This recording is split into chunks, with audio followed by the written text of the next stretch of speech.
আসসালামু আলাইকুম বন্ধুরা, আজ জানতে পারবেন জান্নাতি সর্দারি হুরের দুঃখের কাহিনী। আমাদের প্রত্যেক মুসলমানদের আকীদা ও ঈমানের মধ্যে প্রত্যেকের ধারণা রয়েছে যে আল্লাহ মৃত্যুর পর ঈমানদারদের জান্নাত ও পাপীদের দোজখে প্রেরণ করবে। মানুষ ঈমানদার হোক কিংবা পাপী, আমাদের প্রত্যেকের আশা যেন আমরা মৃত্যুর পর জান্নাতে যাই। জান্নাত একটি এমন জায়গা, না সেখানে কোনো রকম চিন্তা, দুঃখ, যন্ত্রণা কিছুই থাকবে না।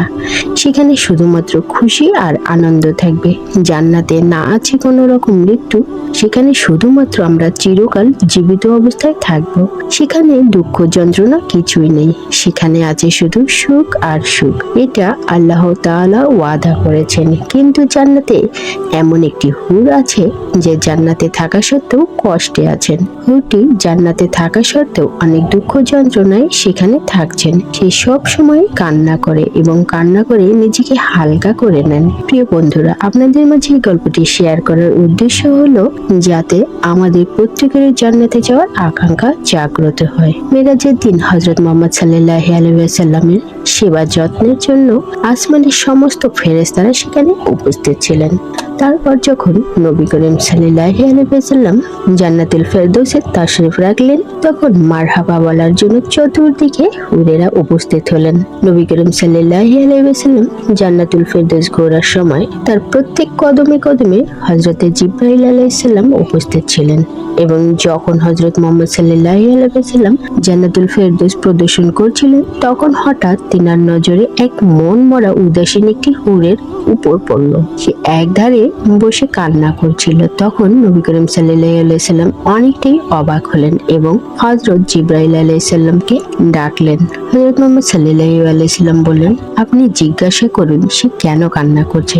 জান্নাতের এই সুখ আরামের জায়গায় তাকে কোন জিনিসটা দুঃখ দিচ্ছে। হযরত জিবরাইল আলাইহিস সালাম তার কাছে গেলেন এবং জিজ্ঞাসা করলেন, তুমি কি জানো না যে দুজাহানের বাদশা হযরত মুহাম্মদ সাল্লাল্লাহু আলাইহি ওয়াসাল্লামের এই জান্নাতে তাশরিফ রাখবেন? সে বলল, আমি জানি যে নবী করিম সাল্লাল্লাহু আলাইহি ওয়াসাল্লাম এই জান্নাতে প্রবেশ করবে, তাই আমি মনমরা ও উদাসীন ভাবে আছি, যাতে তিনার রহমত নজর আমার উপর পড়ে এবং তিনি যেন আমার হাল জিজ্ঞাসা করেন। তখন হযরত জিবরাইল আলাইহিস সালাম বললেন, তোমাকে মুবারকবাদ জানাই যে নবী করিম সাল্লাল্লাহু আলাইহি ওয়াসাল্লাম তোমার হাল জিজ্ঞাসা করার জন্যই আমাকে পাঠিয়েছেন এবং তিনি তোমার দুঃখ ভরা কষ্টের কথা জানার জন্যই সে সেখানে দাঁড়িয়ে রয়েছে। হুরটি নিজের চোখের পানি মুছে ফেললেন এবং বললেন, আমি নিজে নবী করিম সাল্লাল্লাহু আলাইহি সাল্লামকে আমার দুঃখ যন্ত্রণার কথা বলবো।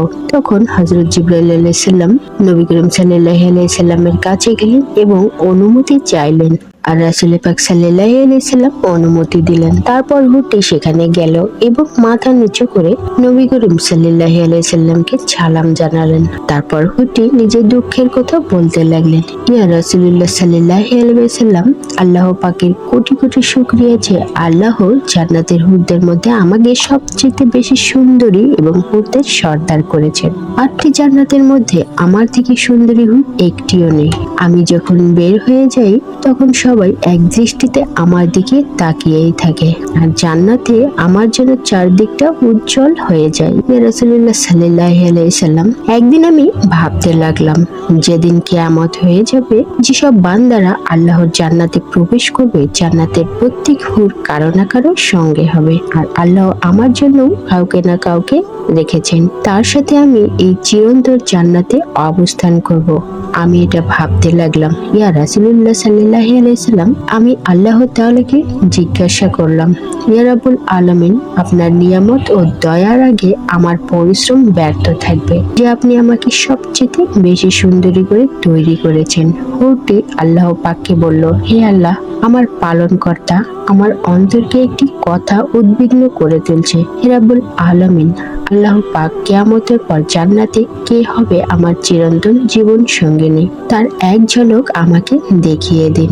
আমিও দেখতে চাই যে আমার জীবন সঙ্গী কেমন হবে। ইয়া রাসূলুল্লাহ সাল্লাল্লাহু আলাইহি ওয়াসাল্লাম, আল্লাহ পাক আমার এই প্রার্থনা কবুল করলেন, আর আল্লাহ রাব্বুল আলামিন বললেন, তোমার সামনে যে আয়না রাখা আছে সেখানে দেখে নাও, সেখানে তোমার জীবন সঙ্গীর চেহারা এক ঝলক দেখতে পাবে। ইয়া রাসূল সাল্লাল্লাহু আলাইহি ওয়াসাল্লাম, আমি খুশি খুশি যখন আয়নার দিকে যাচ্ছিলাম আর আমার পা জান্নাতের জমিনে পড়ছিল না, কারণ আমি আমার জীবন সঙ্গিনীকে দেখতে যাচ্ছি। যখন আমি আয়নায় দেখলাম তখন আমার অন্তর ভেঙে চূর্ণ বিচূর্ণ হয়ে গেল আর আমি উদাসীন হয়ে পড়লাম। এমন এক চেহারার বান্দা আমি দেখলাম যে সম্পূর্ণ কালো বর্ণের। তখন রাসূল পাক সাল্লাল্লাহু আলাইহি ওয়াসাল্লাম হাসলেন এবং বললেন, তুমি আয়নায় যে বান্দাকে দেখেছো তার বর্ণনা আমাকে বলো। তখন হুরটি বলল, ইয়া রাসূলুল্লাহ সাল্লাল্লাহু আলাইহি ওয়াসাল্লাম, সে দেখতে ভীষণ কালো, দাঁতগুলি বড় বড়, নাক ছিল চ্যাপ্টা, ঠোঁটগুলি ছিল মোটা, চুলগুলি ছিল কোকড়ানো। আমি এটি ভেবে উদাসীন ছিলাম যে আল্লাহ যাকে জান্নাতের সর্দারের হুর বানালেন, আল্লাহ পাক আমাকে সবচেয়ে বেশি সুন্দরী করে তৈরি করলেন, তার জীবন সঙ্গী এইরকম কেন?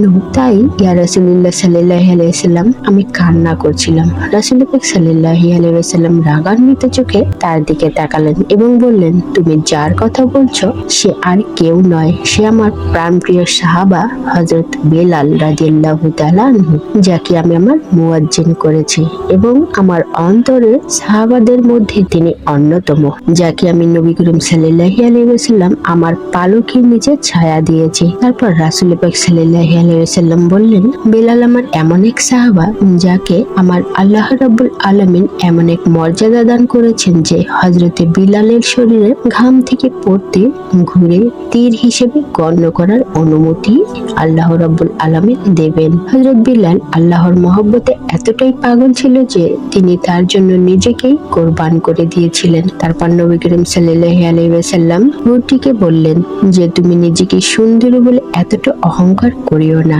আমার সাহাবা হযরত বিলাল এমন একজন সাহাবা যিনি একজন সত্য মুমিন। তুমি এই কথা বলছো যে হযরতে বিলাল কালো বর্ণের, এমনটা যেন না হয় যে আমার সাহাবা হযরতে বিলাল তোমাকে অপছন্দ করে বসে। রাসূল পাক সাল্লাল্লাহু আলাইহি ওয়াসাল্লামের কথা শুনে হুরটি নিজের উপর কাবু রাখতে পারলেন না। তখন তার সৌন্দর্যের অহংকার এক নিমেষেই শেষ হয়ে গেল। তখন সে আফসোস করে চিৎকার দিয়ে বললেন, ইয়া রাসূলুল্লাহ সাল্লাল্লাহু আলাইহি ওয়াসাল্লাম, আমাকে ক্ষমা করে দিন এবং আমি আপনার সেই প্রাণপ্রিয় সাহাবাকে অনেক অনেক অনেক পছন্দ করি। এতে শুনে যে দুজাহানের বাদশাহ হযরত মুহাম্মদ সাল্লাল্লাহু আলাইহি ওয়াসাল্লামের প্রাণপ্রিয় সাহাবা আমার ভাগ্যে এসেছে, যাকে নবী করিম সাল্লাল্লাহু আলাইহি ওয়াসাল্লাম মন প্রাণ থেকে ভালোবেসেছে, এই বান্দাই হবে আমার এই জান্নাতের চিরন্তন জীবন সঙ্গী। তারপর রাসূল পাক সাল্লাল্লাহু আলাইহি ওয়াসাল্লাম হুরকে ক্ষমা করলেন এবং তার জন্য দোয়া করলেন। তারপর নবী করিম সাল্লাল্লাহু আলাইহি ওয়াসাল্লাম সেখান থেকে চলে গেলেন। তো বন্ধুরা, আপনাদের একটি কথা বলে রাখি যে রাসূল পাক সাল্লাল্লাহু আলাইহি ওয়াসাল্লাম তিনি তিন সাহাবাদেরকে বলেছে যে কালো রঙের কোনো ব্যক্তি জান্নাতে প্রবেশ করবে না, কারণ আল্লাহ যখন তার বান্দাদেরকে জান্নাতে দিবেন তখন তিনি তার বান্দাদেরকে হযরত ইউসুফ আলাইহিস সালামের মতো সুন্দর করে জান্নাতে প্রবেশ করাবেন। সুবহানাল্লাহ। আল্লাহ যেন তার রহমতের মধ্যে আমাদেরকেও রাখেন। আমিন।